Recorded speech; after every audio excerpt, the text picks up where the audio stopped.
E aí eu compartilho. Ver aqui, então só lembrando, né, que houve uma modificação na regra, hoje a gente não vai falar disso, hoje a gente vai falar do aquecimento nas provas de campo, mas a gente já tem a confirmação que em junho, se não me engano, dia 22, a gente vai ter o Jorge Salcedo falando para nós, tá? Das alterações aprovadas da World Athletics. E temos também o bate-papo com a Brat, falando do árbitro raiz, daí é aquela atividade de 1 hora que vai estar acontecendo no dia 27, mas aí a gente vai estar passando todas as orientações já na sequência. Tranquilo? Deixa eu colocar aqui. Geraldo, faz um sinal para mim, tá vendo a tela? Beleza, então vamos lá. Lembrando que os temas que a gente traz aqui, ou são temas que aparecem nos grupos de arbitragem, né, no Brasil, no próprio grupo da ABRAT, ou se são temas encaminhados para nós, né? E um desses temas aí foi encaminhado porque surgiu uma pequena discussão em grupos de treinadores e foi sugerido essa temática. Então, a gente está trazendo, e é impossível trabalhar toda a temática no Momento ABRAT em 15 minutos. Então, hoje a gente vai falar um pouquinho do que a gente chama de parte 1, né, que é justamente o momento de aquecimento nas provas de campo para os arremessos e lançamentos. A gente tem na RT 25, que trata das condições gerais das provas de campo, falando um pouquinho das tentativas de aquecimento na área de competição. Ou seja, não é aquele aquecimento antes de ir para a câmera de chamada, nada disso, porque também tem uma movimentação que precisa ser cuidada, né, no aquecimento, principalmente para as provas de lançamentos e arremessos, fora, né, de toda essa estrutura da área de competição. Mas já dentro da área de competição, a RT 25.1, ela traz a informação de que na área de competição, antes do início da prova, cada atleta ele pode realizar, olha só, várias tentativas.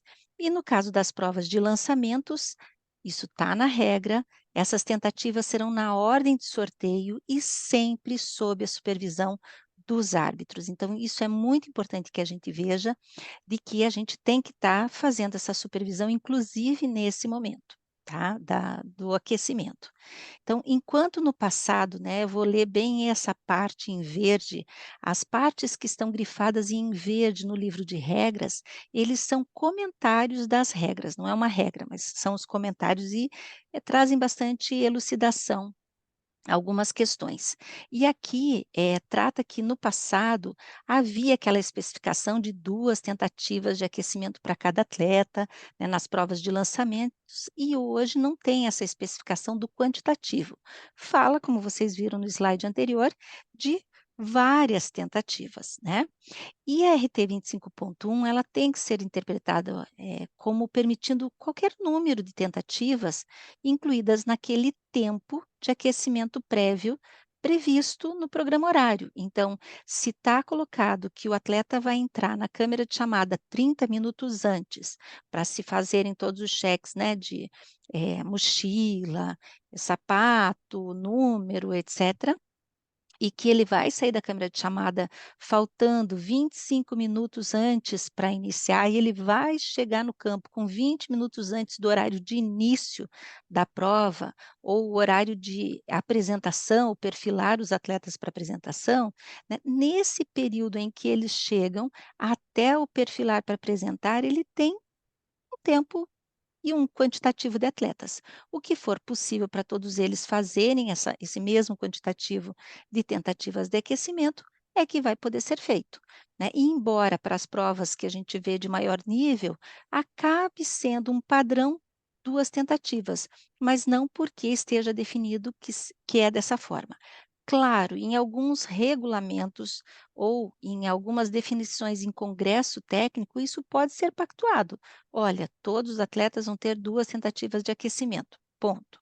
Então, assim, você não está dando mais, você não está facilitando ou dando mais benefício para os atletas, definindo essas 2 tentativas em regulamento, tá? Então, isso pode sim estar constando, tanto no regulamento ou, como a gente falou, em congresso técnico que antecede a competição, tá? mas a regra, como a gente acabou de ver, ela fala em tempo de aquecimento e durante esse tempo de aquecimento podem ser feitas quantas tentativas forem possíveis. E a gente não pode esquecer que quando a gente é designado para uma prova, a gente vai assumir algumas funções. E que existe todo um desenho, todo um planejamento para o momento pré-evento, ou seja, vamos pensar na prova do salto, desculpe, do arremesso do peso. Se eu estou na equipe do arremesso do peso, eu no pré-evento, ou seja, uma hora antes de iniciar a etapa, onde vai acontecer essa prova. Eu estou na equipe, a minha equipe vai ter que montar o setor, vai ter que levar, os implementos para dentro do setor ou não? Isso vai ser a equipe de coordenação técnica que vai preparar tudo e eu só vou entrar, 5 minutos antes do evento, perfilado, ou a gente vai entrar junto com os atletas. Todo esse desenho é feito, né, e a gente precisa estar tomando cuidado em fazer acontecer da forma como foi planejado. A gente tem as nossas funções durante a fase de aquecimento, por exemplo, existe um árbitro que vai estar fazendo a função, de fazer o timer. Então ele pode estar definido que no timer ele vai colocar o registro do início da fase de aquecimento, mas quando iniciarem as tentativas de aquecimento, ele vai dar um suporte na devolução dos implementos, né, porque vão ser mais tentativas seguidas, então a gente precisa de um suporte maior de árbitros na área de devolução, né, desses implementos. Então a gente tem que ter muito cuidado, né, em saber que enquanto árbitro a gente tem a nossa função e a gente precisa executar as funções mesmo durante a fase de aquecimento e não ficar sentado no canto esperando as coisas acontecerem. Ah, vai começar a prova, agora eu vou trabalhar. A gente tem que estar atento, inclusive na fase de aquecimento, e a gente tem sérios problemas, inclusive de acidentes, né, nesse período, com as provas de lançamento principalmente. E os árbitros muitas vezes estão envolvidos, né, nessas situações de acidente. Então, assim, é essa fase de aquecimento que nós vamos estar falando hoje. Mas depois do aquecimento, a gente tem lá o momento do evento nas tentativas iniciais, o que que eu, enquanto árbitro, naquela função vou estar fazendo, ou no momento em que tem um grupo trabalhando com a inversão da ordem das tentativas, o que que eu, no meu papel, posso estar fazendo, e isso tudo tem planejado antes para estar executando, vou estar alinhando melhor a fita, o que que a gente pode estar fazendo enquanto esse momento de inversão de ordem, quando a gente não tem essa inversão automática por um sistema, que a gente ainda faz no papel, o que que a gente pode estar fazendo para otimizar a prova. Depois vem as tentativas finais, depois finaliza a prova, enquanto está finalizando, um já vai levando os atletas perfilados, né? E também lá tem o momento do pós-evento, que horas que a gente vai entrar para desmontar, se não for uma equipe específica que vai estar fazendo isso. Mas lembrando que hoje a gente está falando aqui da fase do aquecimento. Então a gente tem particularidades neste momento justamente do aquecimento que a gente vai estar vendo. Às vezes eu dou uma paradinha assim, porque hoje a gente está sem o suporte para conseguir acolher as pessoas que estão tentando entrar na sala, tá bom? Então vamos lá.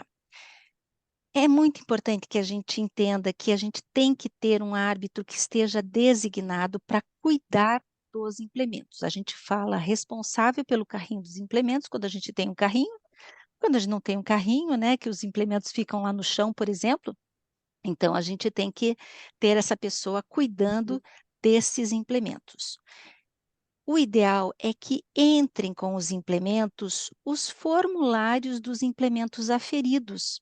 Então, se eu tenho implementos que estão dentro da prova e que são próprios dos atletas, se eu tenho os implementos para dentro da prova que são da organização, e tem implementos que não estão na prova, mas o formulário deveria estar lá dentro. Por exemplo, algum implemento que não foi aprovado. Então, um atleta chega lá, olha, eu entreguei o meu peso, mas ele não está aqui, não estou olhando. Então, a gente vai procurar naqueles formulários, olha, o teu é aquele azul, esse aqui, ó, está no teu nome, não entrou porque ele está abaixo do peso, ou ele está no diâmetro incorreto, né. Então todas essas questões, o formulário estando dentro e é um documento da prova, Os implementos eles têm que ser aferidos antes do início da prova e, claro, isso, como é documento, vai seguir com a súmula para a secretaria. Esse árbitro que está cuidando dos implementos, ele vai estar com uma súmula justamente para o controle dos implementos no decorrer da prova. Vamos dar um exemplo aqui. A gente teve uma situação de que todo mundo está usando o mesmo implemento lá, o número um, e todo mundo está batendo recorde. A gente vai olhar lá, alguém fez, né, entrou com um protesto e está dizendo que este implemento estava abaixo. Vai ser verificado depois da prova e realmente ele estava abaixo do peso ideal. Aí a gente pode olhar nessa súmula se todo mundo usou. Às vezes é só o uso de um atleta em uma tentativa, e aí isso vai ser decisório, né, para que o próprio árbitro geral da prova possa tomar, né, uma definição do que fazer no caso de ter uma situação envolvendo um implemento abaixo do peso ou fora das especificações, definidas, né.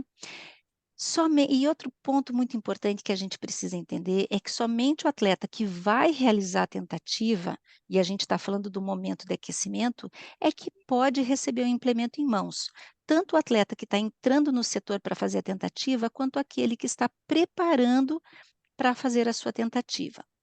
Uma das situações que a gente vê, vamos usar o exemplo do dardo, é todo mundo pegando dardo, né, tem lá 10 dardos à disposição, todo mundo fazendo o movimento para aquecer, o risco de ter algum acidente é muito grande, né, e a gente precisa, independentemente do nível de competição, trabalhar com que os atletas tenham esse entendimento e eles já estejam preparados para qualquer competição, de que eles saibam que existe uma ordem de tentativa de aquecimento e que existe uma pessoa que vai estar lá entregando na mão dele aquele implemento que ele escolher, tá? Então não é para todo mundo pegar todos os implementos e ficar fazendo aquecimento. Esse tipo de aquecimento ele fez antes de entrar na câmara de chamada. Dentro, ele vai fazer a sua tentativa de aquecimento para ver se a sua marca está ok, para ver qual que é o implemento que ele vai querer realmente estar utilizando na prova, tá? Então, tomar muito cuidado com essa questão de todo mundo estar querendo pegar os implementos, enquanto outras pessoas estão fazendo as tentativas de aquecimento. Assim que um atleta se desloca para fazer a sua tentativa de aquecimento para dentro do setor, seja do arremesso ou do lançamento, o atleta que está realizando a tentativa subsequente, ou que estará realizando essa tentativa, vai poder escolher o próximo implemento a ser utilizado. Então, isso é importantíssimo que a gente comece, para quem ainda não faz esse formato de organização, né, que comece a trabalhar nesse formato até para preparar os atletas para níveis de competição onde se efetive essa orientação da regra.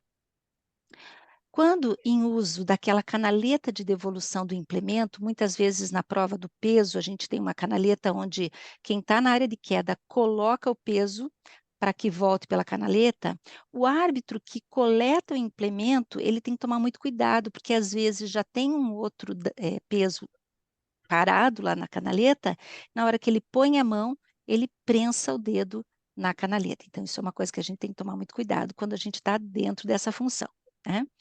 Ao receber um implemento da área de queda, a gente precisa limpar o implemento para o próximo atleta, tá?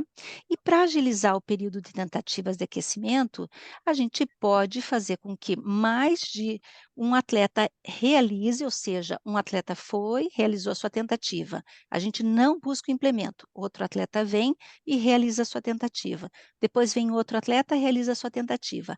Aí a gente vai fechar o setor com um cone ou com uma bandeira vermelha, né, para que os atletas entendam de que está fechado o círculo ou o corredor do dardo, no caso, para que os árbitros que estão lá na área de queda possam fazer o recolhimento dos implementos com segurança, retornar com esses implementos e aí sim dar continuidade para que os próximos realizem, tá? Então, isso é muito importante que a gente tome cuidado com a segurança de quem está na área de queda. E quando se possibilita aos atletas o uso do tempo de aquecimento com quando a gente tem um tempo maior de aquecimento e um número menor de atletas, então, muitas vezes, como a gente falou, alguns atletas não querem fazer as 3 tentativas, mas a gente sempre vai seguindo, né, a ordem do chamamento da súmula, e no caso de um atleta dizer: "Não, não quero fazer a minha terceira tentativa", a gente já pergunta para o próximo se o próximo quer, se o próximo quer, já vem e já escolhe o implemento, e assim sucessivamente, até a gente fechar as tentativas de aquecimento, tá bom? Então, gente, 20 e 30, a gente fechou a parte 1 da das questões que são algumas, particularidades que a gente precisa tomar cuidado no aquecimento das provas de arremesso e lançamentos, e na próxima quarta-feira a gente vem na parte 2, que são dos saltos, tá bom? Gente, um grande beijo, uma boa semana a todos, e na próxima quarta-feira seguimos aqui no mesmo horário. Tchau, tchau a Um abraço. todos. Ok, Tchau, boa noite a tchau, todos. Boa pessoal. Boa noite a noite. todos.